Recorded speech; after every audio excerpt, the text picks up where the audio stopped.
You ever mistake quiet for small? The night Claire Whitmore left Elijah Brooks, she thought she understood exactly what kind of man. He was a good man, maybe even a kind one, but not the kind who could build a future that stretched very far beyond a small garage and the smell of motor oil. That was the story, she told herself, as the evening air settled over the Ellison family estate 48 hours later, when the sound of an approaching jet rolled across the sky like distant thunder the lawn behind.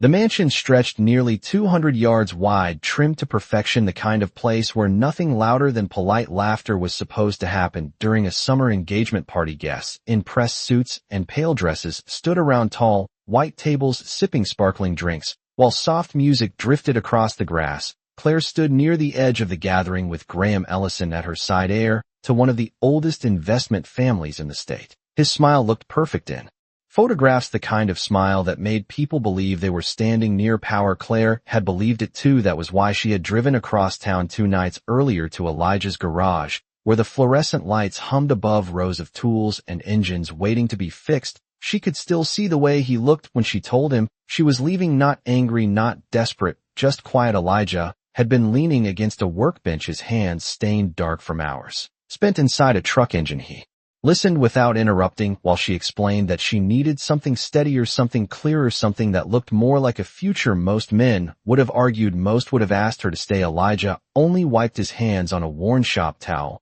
and nodded once. If that's what you believe is right, he had said. His voice had been calm enough to make her uneasy. Even then, the next morning, Claire woke up inside a guest room at the Ellison estate, surrounded by polished wood and windows taller than 10 feet. The house overlooked acres of green land bordered by stone walls that had stood there longer than most people in town had been alive. Graham had taken her to breakfast on a terrace overlooking the lake and talked about expansion plans and international investors. It all sounded impressive, the way money often does when it moves in numbers too large to imagine. Yet somewhere beneath the surface, Claire carried a quiet discomfort that she couldn't quite explain. Elijah had never talked about ambition the way Graham did. He talked about things that worked and things that didn't, about how machines made sense if you listened to them long enough, and how people sometimes did too. That thought was still drifting through her mind when the music stopped and several guests began glancing toward the sky. At first it was just a distant hum, faint but growing stronger, until the sound rolled over the lawn in a steady mechanical rhythm. Someone shielded their eyes, someone else laughed, assuming a private jet must be heading toward the small regional airport a few miles away. But the aircraft didn't keep going. Instead, it dipped lower, its silver wings catching the late afternoon sun as it circled once above the Ellison property. Claire felt the vibration in the ground before anyone spoke. The jet angled down slowly, lining up with the stretch of grass behind the house where no aircraft had ever landed before. Conversations faded into silence one by one. The guests turned to watch as the wheels touched the lawn and the engines softened to a low, controlled roar, and without understanding why, Claire suddenly felt the strange, unsettling certainty that whatever happened next was somehow connected to the man she had left standing in a quiet garage only 48 hours earlier. The aircraft rolled slowly across the grass until the engines softened into a deep, controlled hum that seemed to settle over the entire estate like a held breath. Conversations stopped completely now. Even the waitstaff, who had been quietly moving between tables, froze in place with trays half lifted. No one at the Ellison estate had planned for a plane to land on their lawn, and certainly not during a gathering meant to celebrate the future of one of the family heirs. Graham Ellison frowned slightly, more confused than concerned, his eyes narrowing as he tried to understand who would have the confidence to bring an aircraft that close to his family property without permission. Around him, the guests exchanged curious looks. Some assumed it must belong to a visiting executive or a government official. In this world, unexpected arrivals often meant opportunity. Claire Whitmore, however, felt something entirely different rising inside her chest, a quiet uneasiness she could not explain. The jet sat motionless now, about 80 yards from the edge of the party, its polished exterior reflecting the late afternoon sunlight in long silver streaks. The engines powered down gradually, the sound fading into a soft mechanical whisper before finally falling silent. For a moment nothing happened. No doors opened. No crew appeared. Just the still shape of the aircraft resting on the perfectly trimmed grass that had always been meant for garden parties and charity events, not airplanes. Someone near the bar laughed nervously and said that whoever the pilot was must have mistaken the property for a private runway. Another guest joked that the Ellison family would probably send the bill for lawn repairs by morning. Graham gave a tight, polite smile, but said nothing, already signaling quietly to one of the estate security staff standing near the house. The man stepped away and began walking toward the aircraft at a careful pace. Claire barely noticed. Her attention was fixed on the jet itself. Something about the moment felt strangely familiar, like a story she had heard once but could not quite remember. Her mind drifted backward 2 nights to the quiet hum of fluorescent lights in Elijah Brooks's garage. She remembered the way he had stood there listening while she explained her decision, the way he never raised his voice or tried to convince her she was wrong. Most people fought when they lost something important. Elijah had not fought at all. That calm had bothered her more than anger would have. It had followed her through the next day and into the grand rooms of the Ellison estate, where polished marble floors reflected the morning sunlight, and every hallway seemed to echo with history. Graham had introduced her to relatives whose names carried weight in boardrooms and banks across the country. They spoke about investments and property acquisitions and plans that stretched years into the future. Claire had nodded and smiled and told herself she had chosen wisely. Stability mattered. Security mattered. Love could grow around those things. At least that was what she believed. Yet now, as she stood on the lawn watching the silent jet resting where no aircraft should have been, a strange thought crossed her mind with unsettling clarity. Elijah had never once talked about what he owned or what he could offer. He had only ever talked about what he could build with his own hands. The door of the aircraft finally opened with a slow mechanical movement. A narrow stairway unfolded toward the grass. The security guard approaching from the house stopped walking. The guests leaned forward slightly, curiosity replacing the earlier laughter. Claire felt her heartbeat quicken in a way that made no sense at all. She did not know who was about to step out of that aircraft. But somewhere deep inside, she felt the quiet certainty that whatever happened next would force everyone on that lawn to see something they had completely misunderstood. The stairway locked into place with a quiet metallic click that carried farther across the lawn than anyone expected. For a moment, no one moved. The late afternoon sun stretched long shadows across the grass, and every pair of eyes fixed on the open door of the aircraft, as if the moment itself had slowed down. The security guard who had been walking toward the jet stopped about 30 yards away, unsure whether to continue or wait. Even the breeze seemed to pause. Then a man appeared at the doorway. He did not rush. He stepped out calmly, one hand resting lightly on the rail as he looked across the wide green lawn and the gathering of well-dressed guests staring back at him. The distance was still too far for most people to see his face clearly, but something about his posture carried a quiet confidence that felt strangely out of place in a moment like this. He descended the steps slowly, each step steady, deliberate, like someone who was used to walking into rooms where people already believed they knew who he was. A few guests began whispering now. Someone assumed he must be a visiting executive from one of Graham Ellison's international partners. Another guessed that perhaps a senator or investor had decided to arrive unannounced. That kind of entrance would have been dramatic, but not impossible in the circles the Ellison family moved through. Graham straightened his jacket slightly, the polite smile returning to his face as he prepared to greet whoever had arrived. For a man raised around wealth, surprises were rarely uncomfortable. They were simply opportunities to extend influence. Claire Whitmore did not share that calm. Something in the way the man walked across the lawn stirred a memory she could not yet place. His stride was relaxed but purposeful, the kind of movement that suggested patience rather than urgency. She had seen that walk before. Somewhere. The figure moved closer now, the sunlight shifting across his shoulders as he crossed the grass. The guest fell quieter with each step he took. At about 40 yards away, the details became clearer. Dark jacket. Simple white shirt. No tie. Nothing flashy. No display of status or wealth the way many men in this world wore it like a uniform. And then Claire felt the air leave her lungs in a slow, silent breath as recognition finally settled in. Elijah Brooks had cleaned up well when he needed to.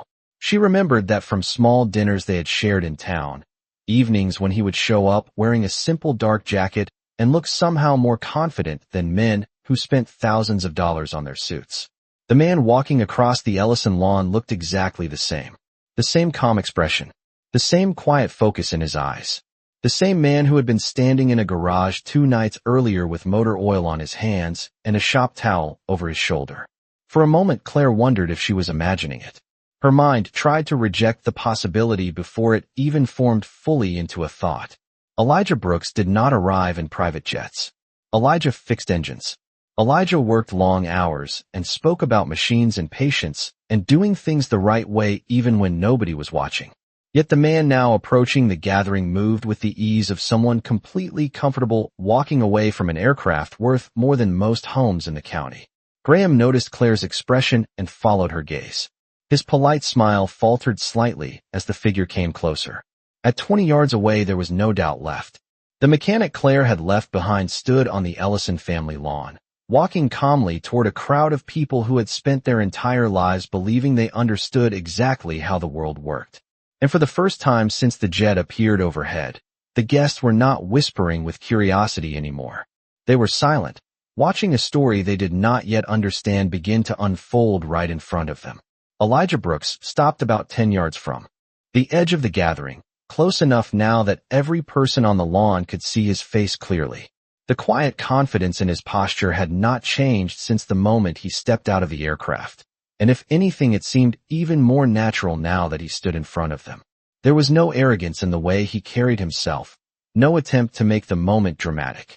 He simply stood there with the calm presence of someone who understood exactly where he belonged. The silence among the guests stretched another few seconds before Graham Ellison finally stepped forward. Graham had spent his entire life in rooms where people either admired him or tried to impress him, and the situation unfolding on his family lawn did not fit neatly into either category. He offered a polite nod, the kind practiced by men who had learned how to greet strangers with quiet authority. "I believe we have not met," Graham said evenly, though the question behind the words was clear. Elijah returned the nod with the same calm courtesy. "Elijah Brooks," he replied in a steady voice that carried easily through the quiet air. A few guests exchanged confused glances. The name did not ring any bells in their world of family foundations and corporate boards. But Claire Whitmore felt the moment land in her chest like a stone dropped into still water. Hearing Elijah introduce himself here, on this lawn, with that same simple tone he used everywhere else made the entire scene feel almost unreal. Graham glanced briefly toward the jet resting behind Elijah, and then back to the man standing in front of him. "I assume you are aware that this property is private," Graham said carefully, still maintaining the polished tone that had served him well in business meetings and social gatherings alike. Elijah did not appear offended. If anything, he looked faintly amused by the question, though the expression passed so quickly that most people might have missed it. "I am aware," Elijah said. "The pilot cleared the landing with the Regional Air Authority before we approached. The field meets the minimum length requirement for a short landing aircraft." The matter-of-fact explanation hung in the air for a moment. Several guests turned instinctively to look back at the aircraft again, as if measuring the distance across the lawn for themselves. Graham paused, clearly not expecting such a technical answer. "And what exactly brings you here, Mr. Brooks?" he asked. The question sounded polite, but beneath it was the unmistakable tone of someone who expected a clear explanation for an unusual disruption. Elijah shifted his gaze briefly toward Claire, then back to Graham. The glance was not long, barely more than a second, but it was enough to send a ripple of tension through Claire's chest. 2 nights earlier, she had left him standing in a garage believing she understood the limits of his life.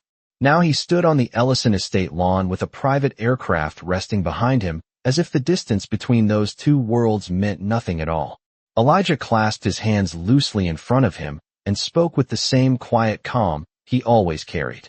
"I came to discuss a piece of land," he said. "Specifically this one." The guests shifted again, confusion growing. Graham raised an eyebrow.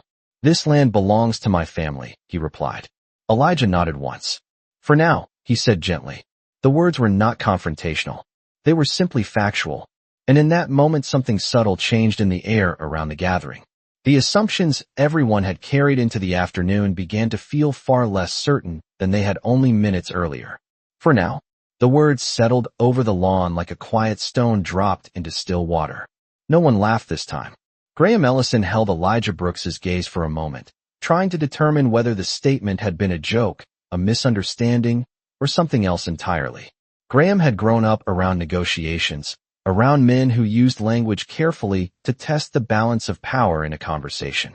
Yet the tone Elijah used did not sound like someone trying to provoke a reaction. It sounded more like someone describing the weather. Graham folded his hands loosely in front of him, the practiced calm of a man who had spent years protecting his family name in front of investors and partners. "I am not sure I understand," he said evenly. "This property has belonged to the Ellison family for 3 generations. Elijah nodded slowly, as if he expected the response. "Yes," he replied. "Your grandfather acquired it in 1964. About 120 acres at the time. The northern portion was later sold off for residential development. What remains now is roughly 87 acres, including the house, the lake frontage, and the surrounding pasture land." Several guests glanced at each other again, surprised by the precision of the details. Claire Whitmore felt a chill run through her despite the warm afternoon air. Elijah had always had an unusual memory for numbers and measurements. She had seen it when he explained how to rebuild an engine or measure the exact tolerance between moving parts. But hearing him speak about the Ellison estate with the same calm accuracy felt different somehow. Graham tilted his head slightly. "You seem very familiar with the property." Elijah allowed a small, thoughtful pause before answering. "I try to understand things before I make decisions about them." The words were simple, but something about the way he said them carried quiet weight. Graham's polite expression tightened just slightly, the way a man's face changes when he realizes a conversation is moving into unfamiliar territory. "And what decision would that be?" he asked. Elijah turned his head briefly and looked across the wide stretch of grass, the same lawn where the aircraft now rested peacefully behind him. The breeze shifted gently through the trees lining the far edge of the property, and for a moment the entire estate felt strangely still. Then Elijah looked back toward Graham. "My company recently completed the purchase of the development rights for the surrounding land parcels on 3 sides of this property," he said. "The Ellison estate sits directly in the center of that area." The quiet murmur among the guests returned immediately, this time with unmistakable tension beneath it. Development rights were not a casual topic in communities like this. They determined roads, zoning, infrastructure, and the future value of land that families had owned for decades. Graham's expression hardened slightly, though he kept his voice controlled. "And what exactly does that have to do with my family's home?" Elijah answered without raising his voice. "In order to move forward with the project, the remaining property will need to be integrated into the larger plan." Claire felt her heartbeat begin to rise again as the meaning slowly unfolded. 2 nights ago, she had believed Elijah Brooks lived entirely inside the small world of his garage, a man whose future stretched only as far as the next repair job. Yet now he stood calmly explaining land development and corporate acquisitions to a crowd of people who had spent their lives believing they understood wealth and influence. The strangest part was that Elijah did not appear interested in impressing anyone. He spoke the way he always had, direct and steady, as if the truth required no decoration. Graham glanced again toward the aircraft resting on the lawn and then back at the man who had stepped out of it. For the first time since the conversation began, the heir to the Ellison estate seemed to realize he was not the one controlling the direction of the afternoon anymore. Graham Ellison did not respond immediately. The heir to the estate had spent his life surrounded by people who admired wealth, protected wealth, and built entire reputations around the appearance of wealth.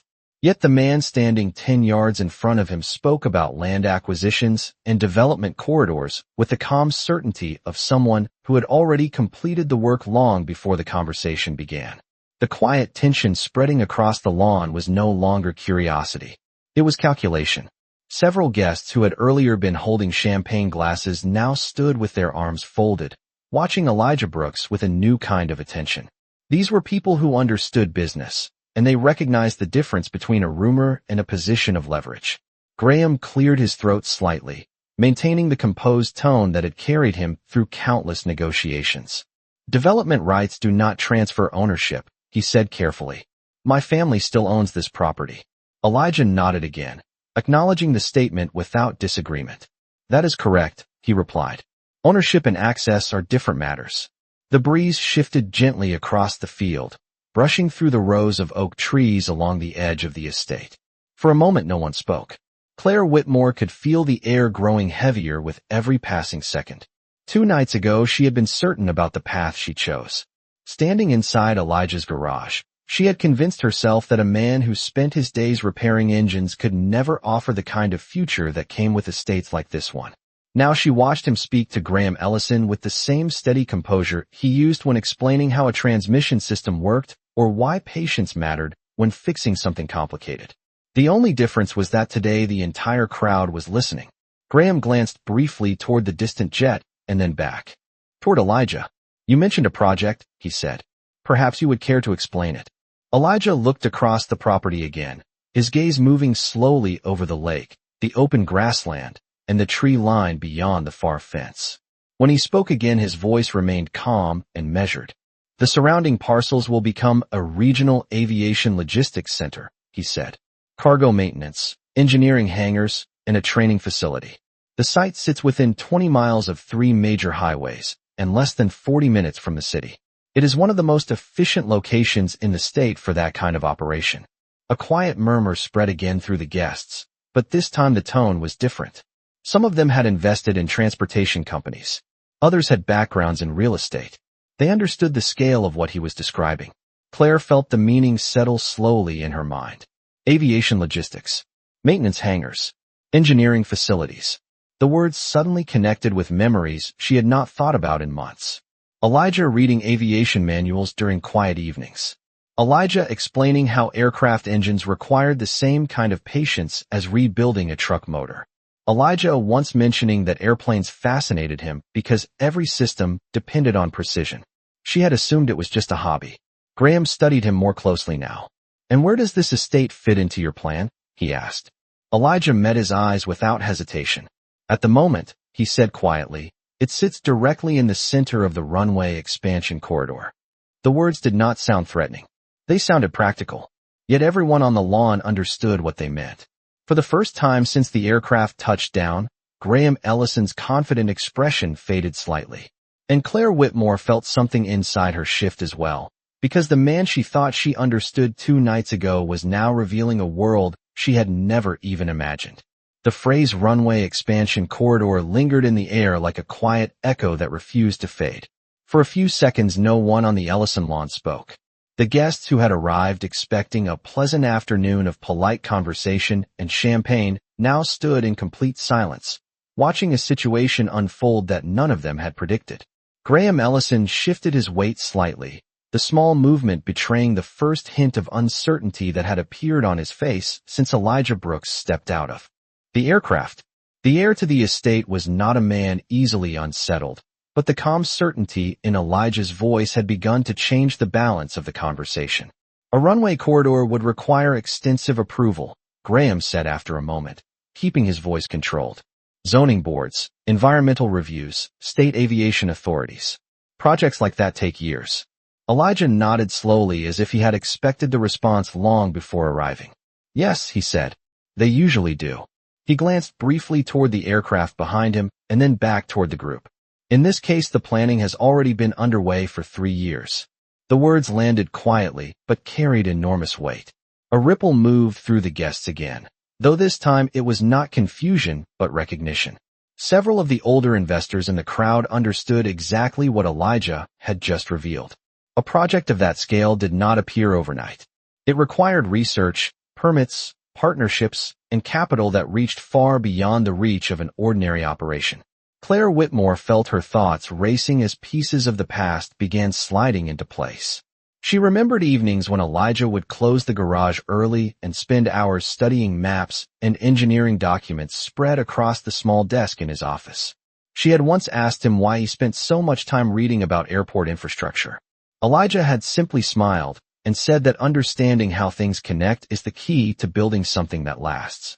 At the time, she thought he was speaking about engines. Now she realized he might have been talking about something much larger. Graham's eyes narrowed slightly. "You expect me to believe you have been planning a regional aviation center for 3 years while working in a repair garage?" he asked. Elijah did not react to the skepticism. His expression remained steady, the same calm look he wore when diagnosing a difficult mechanical problem. "The garage is where I work," he said simply. "It is not the only place I do business." The sentence was quiet, but it shifted the mood of the entire gathering. A few guests turned their heads toward Claire, silently connecting the story that had circulated earlier about the mechanic she had recently left behind. Claire felt the attention without looking at anyone. Her eyes remained fixed on Elijah. She remembered the patience in his voice when he explained that real work does not always look impressive from the outside. She remembered how he once told her that people often confuse noise with importance. Now he stood on the Ellison estate lawn surrounded by people who had built their lives around reputation and status, and he had not raised his voice even once. Graham exhaled slowly, his gaze drifting across the property that had belonged to his family for decades. The lake shimmered quietly in the afternoon sun, and the wide stretch of grass between the house and the aircraft suddenly looked very different than it had an hour earlier. If what you are saying is true, Graham said carefully, then you must also understand that my family has no intention of selling this land. Elijah listened without interrupting. When Graham finished speaking, he gave a small thoughtful nod. That is your decision, he said calmly. But the project will move forward either way. The statement was not delivered as a threat. It was simply a fact. And in that moment, everyone on the lawn understood that the quiet mechanic Claire had walked away from 2 nights earlier was not standing there to ask for permission. He was standing there because the future of the land beneath their feet had already begun to change. The quiet certainty in Elijah Brooks's final words seemed to ripple outward across the lawn in a way no raised voice ever could. The project will move forward either way. It was not arrogance. It was not pressure. It sounded like the simple truth of gravity, something already in motion long before anyone present had noticed. Graham Ellison stood very still, his gaze drifting slowly across the 87 acres that had always represented stability in his family's history.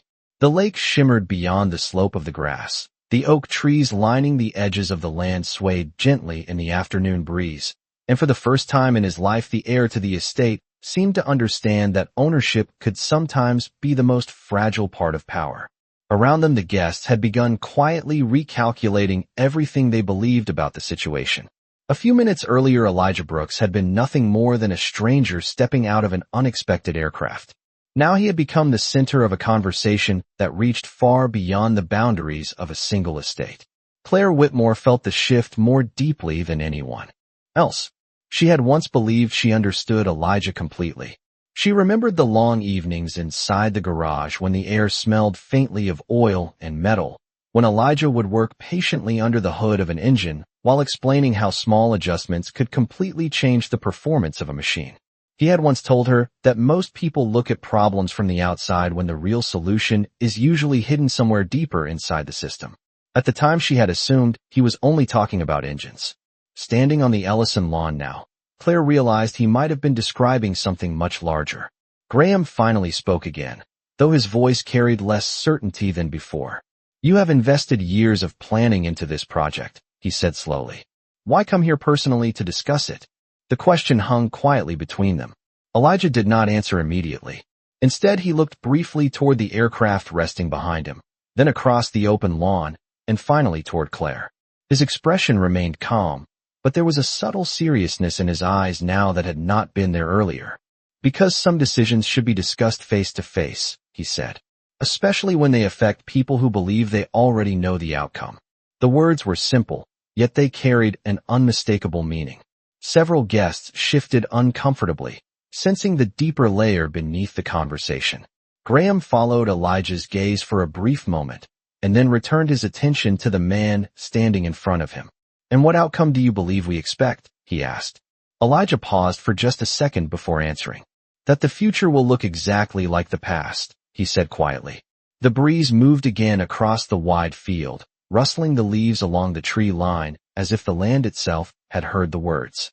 Claire felt her chest tighten with the sudden realization that Elijah had not come here to prove anything to anyone. He had not come to embarrass Graham Ellison or to impress the people gathered around the lawn. The private aircraft, the development project, the years of planning behind it all were not a performance. They were simply the result of work that had been happening quietly in the background while everyone else assumed they understood the limits of his life. For a long moment the three of them stood there without speaking. The estate that once represented certainty, now felt like a place caught between two versions of the future. And Claire Whitmore understood something in that silence that she had not understood 2 nights earlier in the garage. The man she believed she had outgrown had never been standing still at all. He had simply been building something larger than anyone had taken the time to notice. For several seconds, no one on the Ellison estate lawn moved or spoke. The quiet had become something heavier now, not the polite silence of a social gathering, but the kind that settles when people realize the world in front of them is shifting in ways they did not expect. Graham Ellison looked across the land his family had owned for decades, and then back at Elijah Brooks. The difference between them no longer felt as simple as heir and mechanic. Graham had grown up believing that influence came from inheritance, from the careful protection of property and reputation. Elijah stood there representing something else entirely, the kind of influence that grows quietly through patience, knowledge, and decisions made long before anyone else notices the pattern forming. Graham finally exhaled slowly and nodded once, as if acknowledging a truth he had not anticipated facing today. "You have clearly thought this through," he said, his voice measured but noticeably calmer than before. Elijah inclined his head slightly in return. 3 years gives a person time to think," he replied. The answer was not meant to impress anyone, yet several of the guests exchanged thoughtful looks. In their world, long-term planning was the language of real power, and Elijah had just revealed that he had been speaking that language while most people assumed he was living a much smaller life. Claire Whitmore remained very still as the realization continued unfolding in her mind. She remembered the quiet confidence Elijah always carried, the way he never rushed decisions, the way he treated even the smallest mechanical problem like something worth understanding completely before acting.